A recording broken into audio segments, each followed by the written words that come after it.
Yes, hello. It's Jason Louv, and welcome back to the Ultra Culture podcast. This is episode 96, and the Third World War we appear to be entering. Very uncertain time. Obviously, I am hanging on the news and watching everything and hoping this all turns out somehow for the best, as you probably are too. I'm not going to put my foot in my mouth by trying to make any political comment on the situation because, honestly, outside of just reading the Western and Russian news and supplementing that with things like hanging out on Russian 4chan, it's very hard for me to get a picture of what's actually going on between all of the state propaganda and how people are responding on message boards there and things like that. So I just don't know about the situation to shoot my mouth off about it. But I am hanging in there and hoping that this calms down along with everyone else. What I do have to offer is that in very uncertain times, frightening times, times when structures that previously seemed stable suddenly seem in danger of falling apart, which we've all had a lot of for the last few years, plus, spirituality is something you can always go back to and should always go back to. It never changes. It's a stable rock that will be there and be the same whether the world's on fire or in a rare moment going pretty good. I know this because when I was living in New York in the 2000s, I actually met a lot of people from both Russia and the Ukraine who were very into magic, spirituality, Tibetan Buddhism, Vedanta, really hardcore spiritual paths, and really took it seriously. Unlike a lot of not all Americans, but unlike a lot of Americans who tend to see magic as a little bit kitschy, maybe a little bit fairground, kind of something to be into ironically. I mean, I grew up in the 90s where we had a lot of that, but I always got the sense that people from Eastern Europe took it way more seriously than anyone I had met from here. That also included people that had grown up during the Bosnian conflict, which I met many on both sides. Well, there were multiple sides, but Serbian, Croatian. People were very serious. And I thought about that for a long time, and I wondered why that was. And the conclusion that I came to may or not be correct, but the conclusion that I came to was that people that had grown up in the fall of the Soviet Union and the immediate aftermath, knock-on secondary effects of the fall of the Soviet Union, for instance, the Balkan conflict, and now we're still seeing knock-on effects, the Ukrainian conflict, grew up in situations that we just couldn't even, I think, begin to fathom in the very cush and comfortable West. Situations of warfare, unthinkable decisions that people had to make, neighbors killing neighbors. And when you're in a situation like that, when all of the structures of the world not only are falling apart, but seem to be actively malevolent, no longer seem to be on your side, where you can't trust the government, where you can't trust even the people that your kids might have been playing with yesterday suddenly are your ethnic enemies. When everything is that bad, what can you fall back on for stability? And the answer is the eternal, something beyond the veil of tears of the material world. This is something that I realized many years ago that Americans were absolutely going to need, but as our empire collapses, and certainly the Western world has kind of been doing a slow collapse over the last few years. But let's set that aside for a second because it really pales in comparison with what's happening in the Ukraine. But I bring this up because it is something that I continually come back to.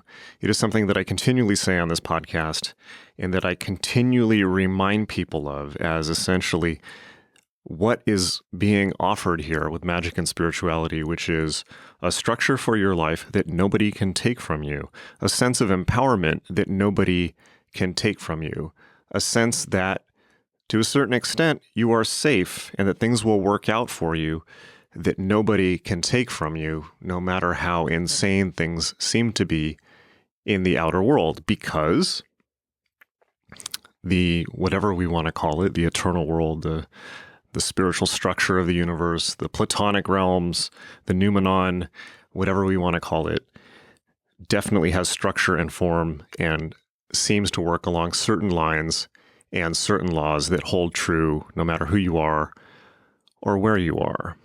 And that's good to remember when the world becomes a horror movie. Okay.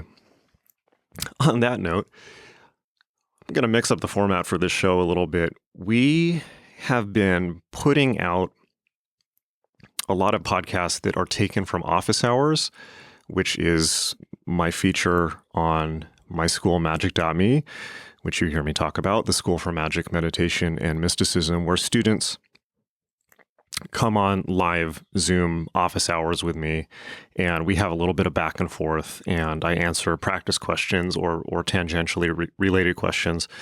So you've heard a lot of content on the podcast that is drawn from that. Luckily, we have a new producer, Danny, our new producer at Ultra Culture Incorporated, who is going to be working on getting lots more content out with me. So we're going to be doing all kinds of probably experimental formats with this show. It's going to be really good. One of the things we're doing for this episode is I'm going to get into I have a bit of a backlog of questions that subscribers have written in with, rather than doing live calls with me. They've written in on the site. You might have done it yourself in the subscriber sections that are textual questions that they wanted me to answer. So we pulled out some of the most compelling ones, some of the ones that I think are most universal to people who are on the path of spirituality or magic, and we're gonna answer some of those. Okay, so I have some questions today that I'm going to answer about difficulties on the path, obstacles that people face that keep them from making progress. So the first question that we have, a student writes in and says, I'm going through a really difficult period in my life, and because of that, I've been falling off with practice. I've been falling off with meditation and my other spiritual practices. Is this a sign that I should take a break and maybe come back to it when life is a little bit more calm, or not? What should I do in this situation? Okay, this is a perfect question. It's one that everyone faces much more than just once along not only the spiritual path, but anything else they're trying to master in their life, whether they're trying to master a career, whether they're trying to master computer programming, music, surfing, anything. No matter what you're studying in life, no matter what you're trying to make progress in, you're going to hit plateaus where it seems like you're not making progress. You're going to hit kind of roadblocks where it suddenly seems impossible. And a lot of this comes from just the standard ups and downs of the human nervous system and moods and the nature of life itself. One of the things that I really think impedes particularly American students of spirituality, and I know not everyone listening to this podcast is American, but most of you are. So if you're not American, I apologize. But if you're not American, you can laugh at, not with. One of the things that I think really impedes American students is the idea of kind of toxic positivity, the idea that we always have to be unbelievably happy and successful and good at our jobs and our personal life and marriage and kids, and be working out 5 times a week and have a perfect body and, keeping the lawn perfectly manicured. And that's a very American thing. It is a very old American thing. It was a big deal in the 60s. It's still a big deal. And I think that it's not just that does people a disservice. It's just that it's not realistic. I mean, unless you're on a ton of amphetamines and steroids, and then at that point, that's not going to last too long for you anyways. So it's really important to understand that life comes in waves, as we can learn by studying things like Buddhism or Taoism, a lot of the Eastern traditions that really have not only have a core understanding of this, but base their entire system of philosophy on it. The whole core point of the Buddha, for instance, is that everything is impermanent, everything is transitory, and that when we cling to phenomenon and want them to be fixed in time, essentially, we suffer. And we suffer because we want things to not change. We want them to be perfect. We want to get to this level where everything is just exactly right, and we never suffer and we never come down from that. We want to be in the peak of the drug high and never come down. And that's just not realistic. I sometimes think that Buddhism and also Magick are essentially about human beings' relation to time. I think that humans are distinguished from other animals in the sense that they are the time-binding animal. If you look at snails, for instance, make shells, bees make honeycombs, all these animals have certain ways in which they interact with and shape the material world, but human beings are the only ones that can bind time, who can seek to fix a moment in place forever by, for instance, writing symbols, which plays very deeply into the psychology of magic, music, art, repeating motifs that we come back to in our relationships, in jokes, or on the extreme levels, building architecture, building nations, the continuity of the ideas of nations and religions and ethnicities and stories and characters that carry on from generation to generation, sometimes for thousands of years. These are all instances of mankind's binding of time, and it's what distinguishes us, one of the many things that distinguishes us from the rest of nature and makes us such an anomaly. Of course, as you would expect, it's also the source of our suffering, as the Buddha points out, because since we can bind time, we expect it to be an absolute. We expect time, we expect of our own power to be able to fix things in place as we want them forever.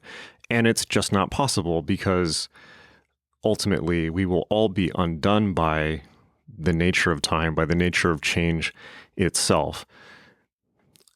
All great empires will collapse into the sand, like the Shelley poem Ozymandias, or simply, to bring it back down to earth, if you're feeling really good today, you're probably not going to be tomorrow. You're going to feel different tomorrow. And vice versa, if you're feeling really bad today, you're probably not going to be feeling as bad tomorrow. Everything is in a state of flux. Everything is in a state of change.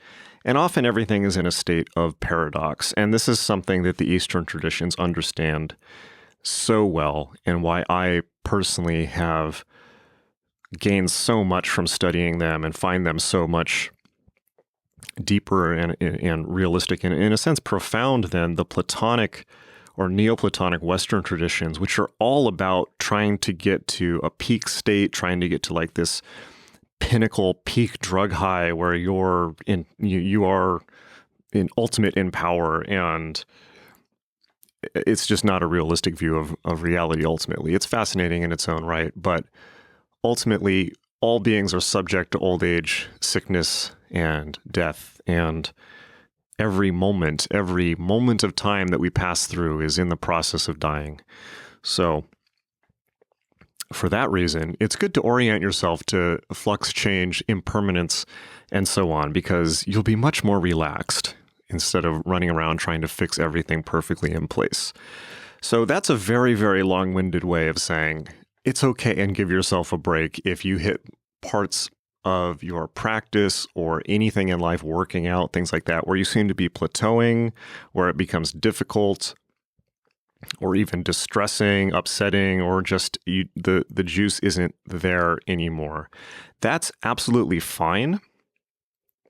It's the nature of things. It is also the nature of the human nervous system, particularly when we're thinking about things like magic or spirituality, where you're probably having also peak experiences where you're having moments of transcendent insight or feelings that you are heightened. You are, if not literally, then metaphorically very high on spiritual experiences and insights and having these kind of manic downloads and things like that. Your nervous system can only take so much of that. So there will be valleys and troughs where you recuperate.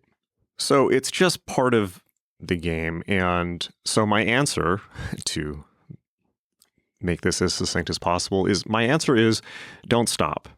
And particularly if the reason why things are difficult is because your life is difficult, that's when you want to practice most of all, particularly meditation. Meditation is the core, bedrock, foundational practice for all other practices. It is the one to which you must continue returning. It is the one that you never have to second guess yourself about as to whether it's real or not, because it's so blatantly, obviously important and real, and there's not a thinking person on the planet who would really suggest otherwise. It's the one that's the most scientifically validated, even down to actual brain changes being observed in people who meditate long term. And more importantly than all of that, it's the one that will see you through the storm. It's the one that will allow you to keep a calm, centered, calm in even the most insane life situations, even if a war is brewing or erupting. When the world becomes a hurricane, there's only really one thing to do, and that is to go to the center of the storm, to sit in the eye where it is calm, and to make your decisions from there, from the position of mental silence, from the position of being in touch with silence, which is the nature of who you are, with the position of being in touch with your intuition and your higher grace, your true self, whatever you want to call it. Everyone thinks of it in different terms, because it's only from that position that you will make rational and productive decisions. If you make your decisions like most people make them, which is in a state of panic, in a state of confusion, prompted by outside stimuli like the news or what other people are saying, and we're all guilty of this from time to time, then you're just going to be buffeted about in the winds of chaos that afflict the majority of this planet's sentient beings. You don't want to do that. You want to make your own decisions for yourself that are in line with your own truth and your own highest good.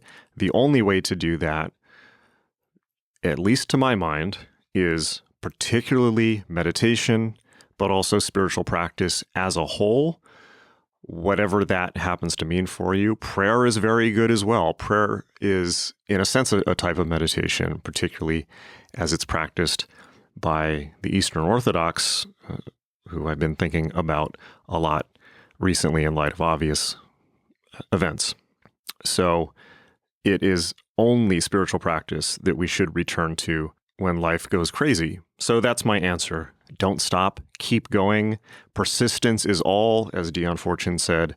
Persistence is everything. It counts for more than anything else. It counts more than how, whether you did some 7-hour ritual one day, or you happen to have an insight, or you read this book, or whatever. None of that matters as much as persistence. Even whether you succeed or fail in anything you do in life, if you are failing again and again, persistence is all. And if you persist, you win as much as is possible on this sublunary world. Okay. So the next question we have, written in by a subscriber, is also an extremely, extremely common one, and is one that pretty much everyone has when they first get started looking into this stuff. And that is, I want to get started with spiritual practice and magic, but I see that there's all these things you need. Like, I'm looking in these books, and there are all these pictures of temples and wands and robes and pentacles and all of that. Do I need all of that stuff to build or buy or something before I get started practicing? Because that seems quite expensive and quite overwhelming. No, you do not need any of that stuff. In fact, let's take this as a moment to talk about the symbology of magic, okay?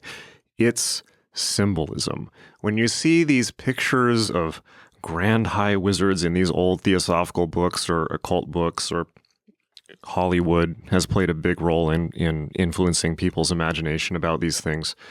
It's just stuff, okay? It's just set dressing. Now, yes, you can build those things if you like them, if they help you get in the mood.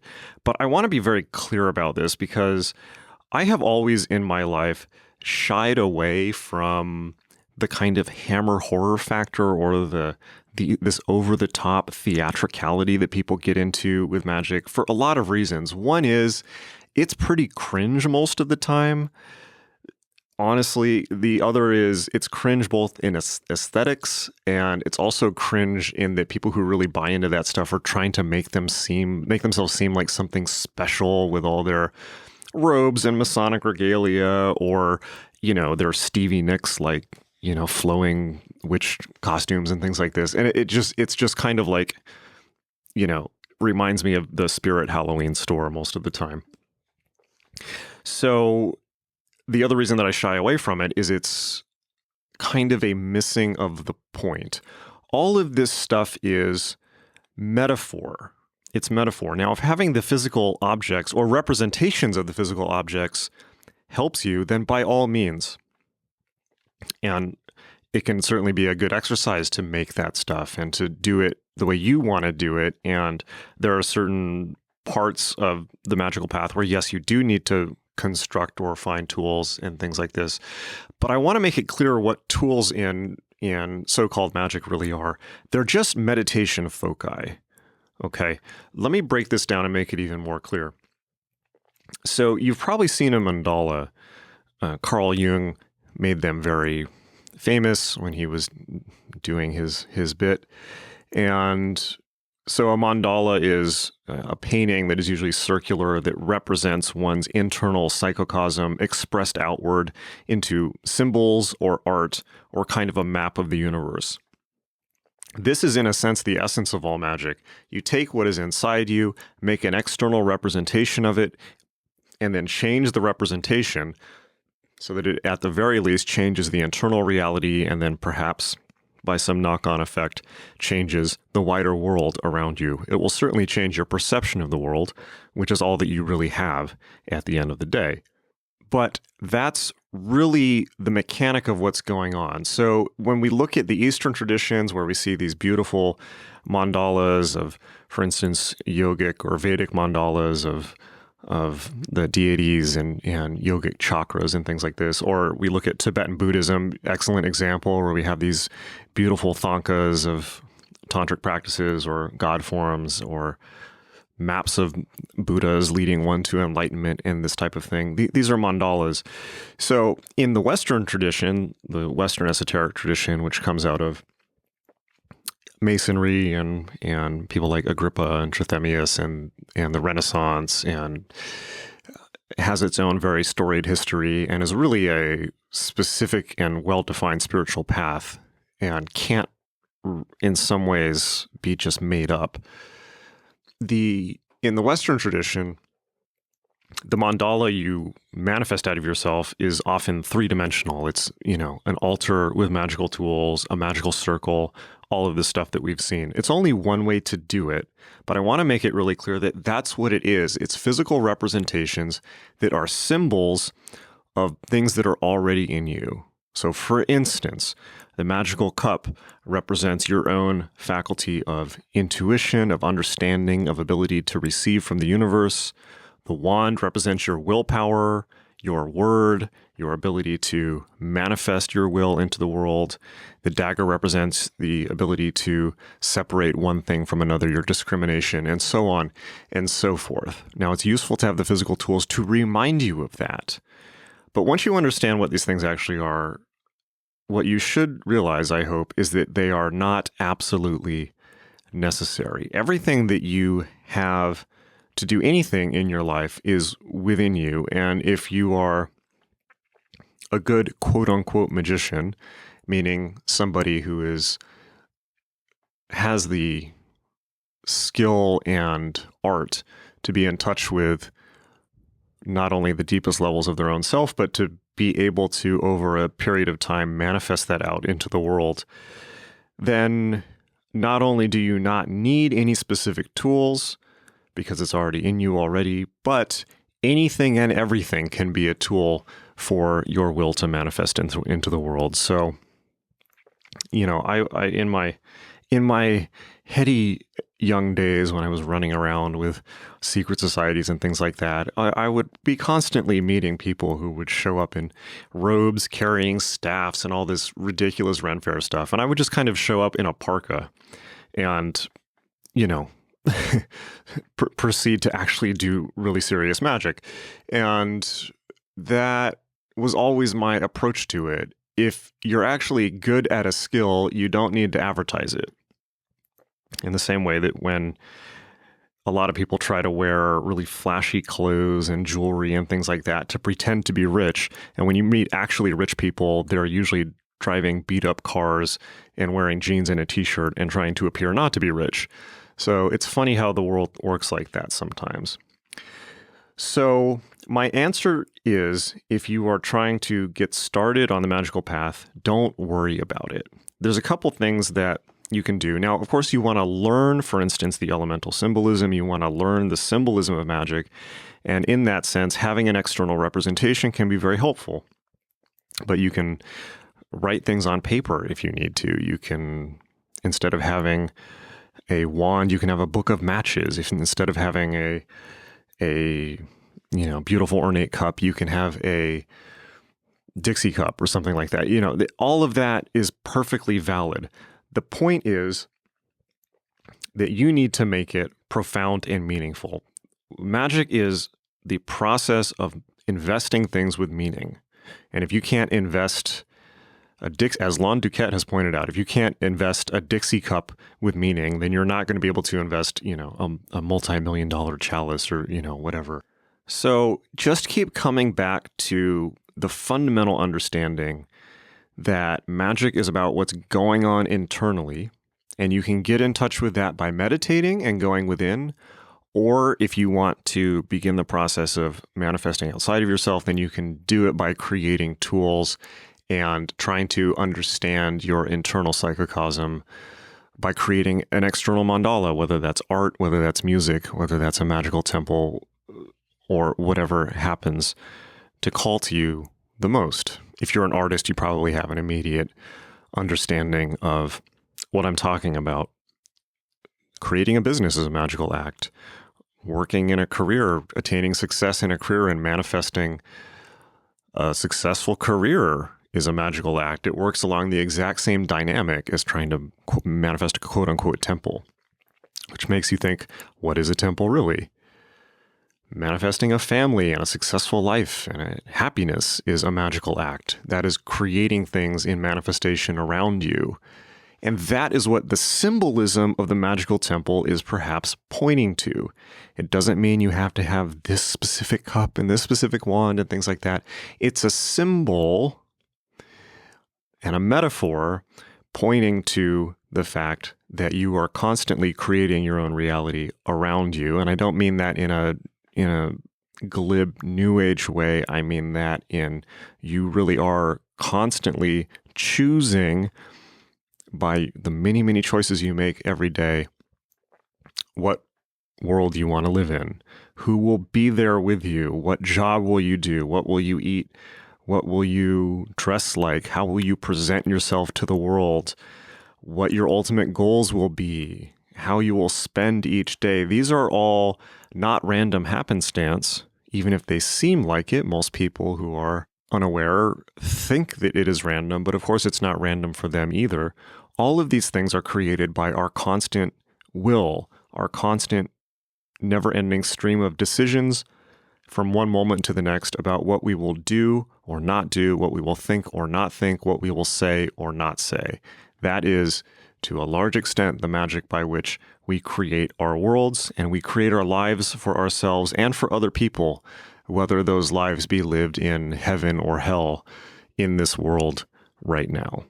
So that leads me to the third question, which directly relates to this, which is, I have problems visualizing will that hamper my progress? This is also an incredibly common question and kind of leads on from the previous one, where a lot of people, if people are asking about magical tools, usually they are creating something physically rather than visualizing it. And often people will simply visualize, for instance, the tools if they're doing that type of practice rather than building them. But then often people have the reverse question, which is, well, I can't visualize. And this is something that I often hear people say.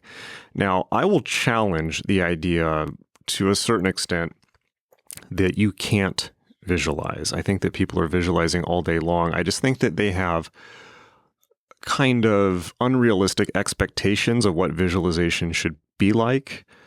They think it's going to be like special effects and that they will actually be able to see something.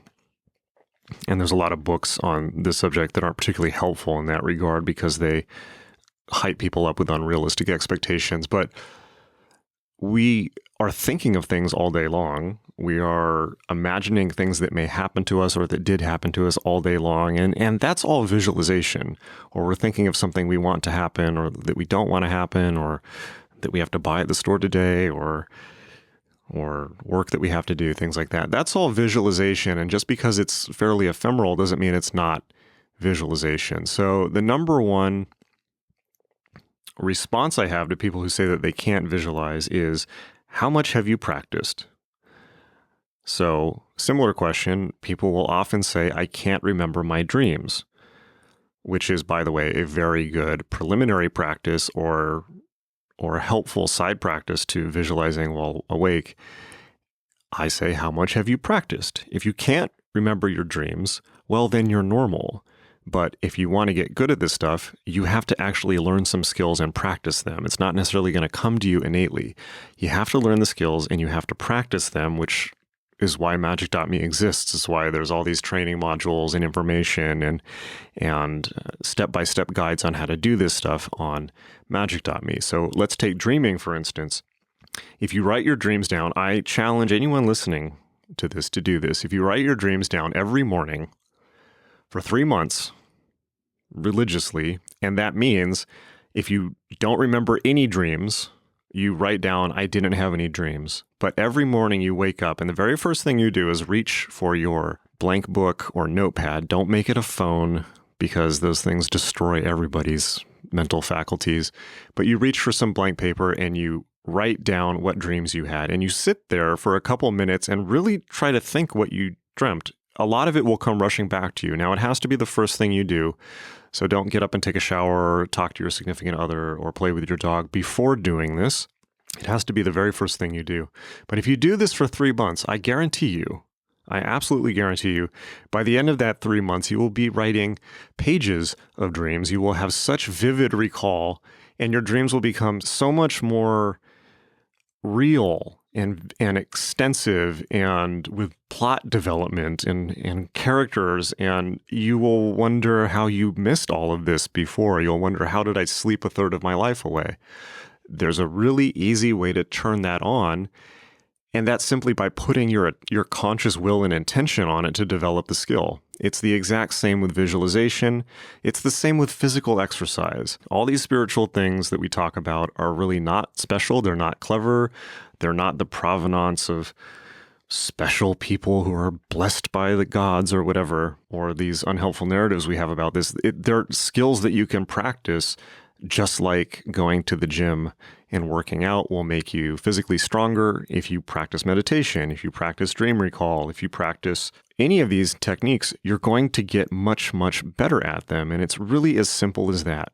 So my first answer to this question is, if you feel you can't visualize, practice more. All of the techniques and the tools of Magick are essentially, they're there to help you in that process. They require you to visualize, and therefore they require you to get good at visualizing. So it's a process. You have to develop it. It doesn't come all at once naturally. And often people are tempted to cheat, by the way, by taking psychedelics and things like this. And I'm not saying you can't do that, but it is not the same thing. The path of Magick, and by the way, only comes in a very short burst, leaving you often more confused than you began, and doesn't necessarily aid in your progress otherwise than in that short period of time. the practice of magic in many senses is to get really good at visualization, is to build that muscle so strongly that, for instance, you can visualize in profound detail a new life for yourself until it's so clear, whether it is a new job, a new relationship, a new role, a creative project you're trying to bring into manifestation, a business you're trying to bring into manifestation, until it's so clear that it is realer than real, that it feels more real and is more vivid and detailed to you than the dream we call waking life. When you can do that, when you've developed that muscle to that level, then, well, you can do anything. Because it's at that point that can't not come into being. It can't not manifest, and it may not be in exactly the way that you expected it to, but since that overwhelming fixed idea is guiding your entire nervous system, you can't help but take actions and make decisions in ways that bring that closer to existence. And it can be spooky, as if things really do manifest by quote unquote magic when you do things like this. But in order to do it, you have to build that muscle. You have to practice day in, day out through meditation, through ritual, through visualization, until you develop that faculty. If your question is, will lack of visualization impede my practice? My answer is simply the practice will develop your faculty of visualization. So keep at the practices, because that's how you build the faculty. So just like my answer to pretty much all questions is just keep going. It was pretty much the answer to all three of these questions. It was just keep practicing. Don't worry if difficulties and obstacles arise. That is the nature of things. That is natural, whether it's for this skill or any other in life. Just keep practicing. Just do it. All right. Hopefully that will be of help to people listening to this or clarify things a little bit. Thank you to the students who wrote those questions in. If people like this format, I will come back to it, but we're working on lots more stuff, more interviews to come, and it's going to be a ride. Okay. I will see you in class, and hang in there.